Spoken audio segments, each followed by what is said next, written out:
Assalamualaikum warahmatullahi wabarakatuh.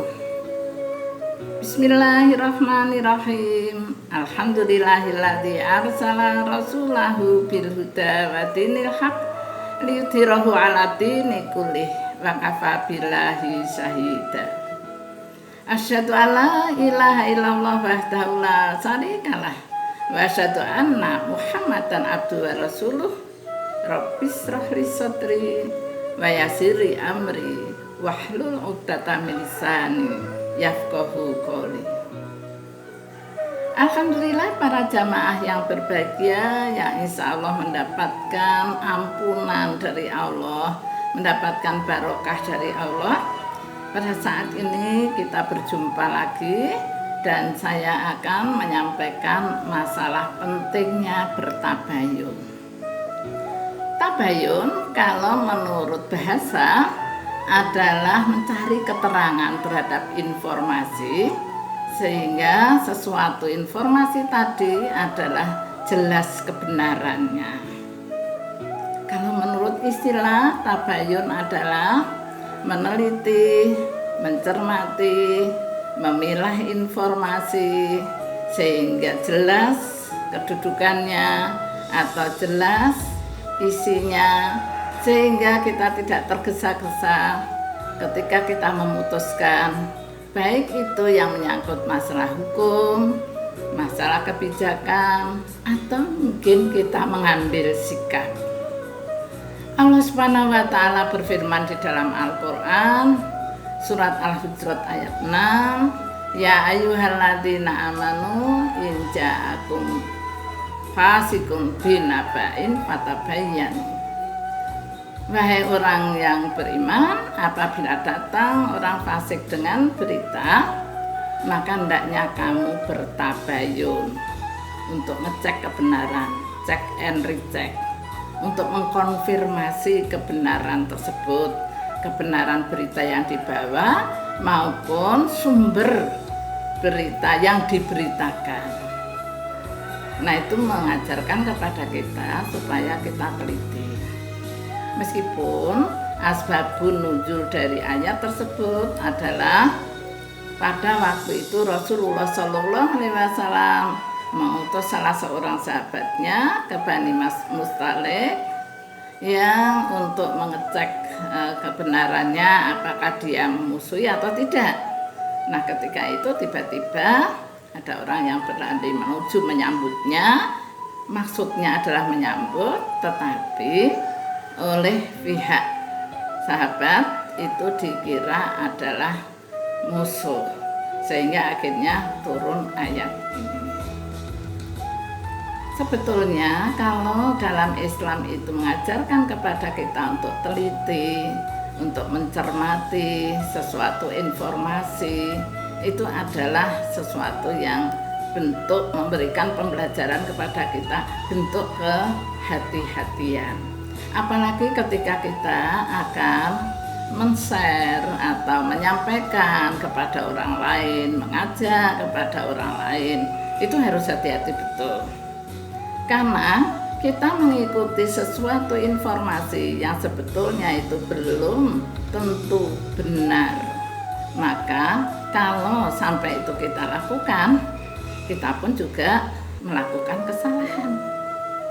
Di dalam Al-Quran surat Al-Isra ayat 36 itu juga disebutkan bahwa wala taqfu ma laisa laka bihi ilm fa inna sam'a wal basara wal fu'ada kullu ulaika kana minhu mas'ul.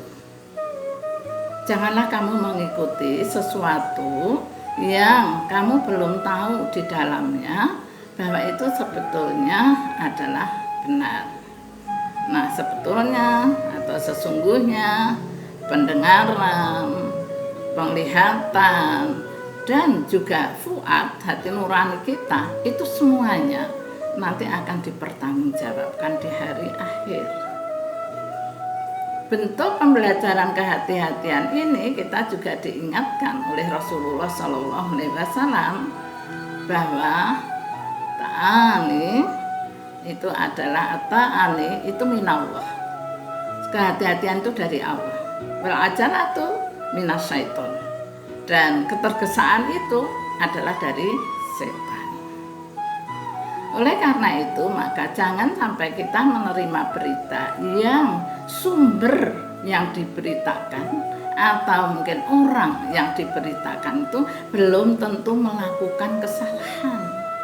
Maka perlu dicek. Jangan sampai kemudian percaya begitu saja. Nah, kalau sampai kita tidak mengkonfirmasi kepada sumber yang diberitakan itu, maka kita pun juga ikut menanggung dosa. Allah juga berfirman di dalam Al-Quran surat Al-Ahzab ayat 58 bahwa kita tidak boleh menyakiti muslim maupun muslimah yang mereka sebetulnya tidak melakukan kesalahan, maka kita juga menanggung dosa. Bermula kadang-kadang kita itu perlu tabayun karena seringkali ada pergunjingan. Bergunjing itu bisa saja secara langsung, tapi ada juga yang tidak langsung. Misalnya melalui WA, melalui telepon, dan lain sebagainya. Nah, akibat dari kita tidak tabayun itu adalah sangat fatal.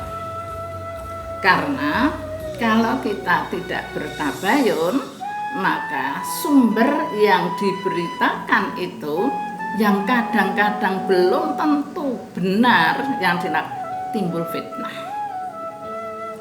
Demikian juga kalau kita tidak hati-hati dan tadinya memang kita sudah mempunyai rasa dengki, iri, atau mungkin punya rasa kebencian terhadap sumber yang diberitakan itu, kita percaya saja kepada orang yang membawa berita.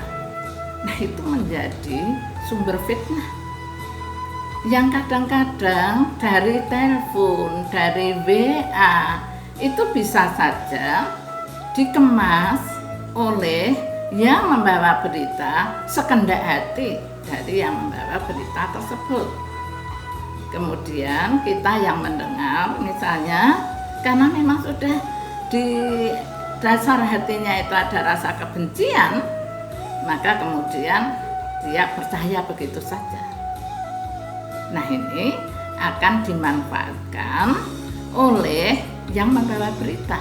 Nah, kita diumbang-ambingkan perasaannya, ditiup-tiupkan rasa kebenciannya terhadap sumber yang menjadi berita tersebut. Nah, sumber yang diberitakan tersebut, maka akhirnya kita menambah benci, menambah permusuhan, menambah juga rasa dendam dan lain sebagainya. Apalagi kalau itu adalah saudara kita. Sebetulnya dari tabayun ini sudah pernah juga dicontohkan pada sejak Nabi Sulaiman. Pada waktu itu burung hudhud, burung kesayangan dari Nabi Sulaiman itu sedang menjelajah udara, kemudian menemukan suatu kerajaan Sabak yang dipimpin oleh Ratu Balqis yang dia adalah menyembah matahari. Maka ketika itu dilaporkan kepada Nabi Sulaiman. Nabi Sulaiman tidak begitu saja percaya. Bahkan Nabi Sulaiman mengatakan adalah atanduru, saya akan melihat dulu apakah kamu itu termasuk yang benar atau dakta ataukah kamu itu adalah kunta minad dolimin, termasuk orang yang dolim, termasuk orang yang membawa kabar bohong, termasuk yang membawa kabar menjadi fitnah. Nah, ini berarti Nabi Sulaiman juga memberikan contoh tidak begitu saja percaya terhadap berita meskipun itu yang membawa adalah burung kesayangannya, yakni burung hudhud. Nah, para saudaraku, para muslimin dan muslimat, mari kita hilangkan rasa sakma sangka kita hilangkan suudzon kita dengan cara kita bertabayun kalau mendapatkan informasi. Lebih-lebih kalau itu adalah saudara kita. Jangan sampai kemudian memutuskan silaturahim yang kemudian itu adalah dilaknat oleh Allah dan dibenci oleh Rasulullah Sallallahu Alaihi Wasallam. Astaghfirullahaladzim, astaghfirullahaladzim, astaghfirullahaladzim. Alladzi la ilaha illa anta subhanaka inni in kuntu minadz dzalimin. Astaghfiruka wa atubu ilaih. Innallaha yuhibbul mutatawwibin. Rabbana la tu'akhidna in nasina aw akhtana. Ya Allah, aku bermohon ampun kepadamu. Aku mohon ampun kepadamu. Aku mohon ampun kepadamu. Tidak ada Tuhan melainkan Allah, yang sesungguhnya kita ini adalah orang yang dolim karena sudah menuduh yang tidak benar kepada saudara kita. Ya Allah, kami mohon ampunan kepadamu, kami bertaubat kepadamu ya Allah, dan ya Allah, berilah ampunan kepada kami jika kami salah atau lupa melakukan sesuatu. Demikian para jamaah yang berbahagia, mudah-mudahan kita bisa mengambil iktibar, berhati-hati, bertabayun, jangan sampai putus silaturahim hanya karena tidak bertabayun. Assalamualaikum warahmatullahi wabarakatuh.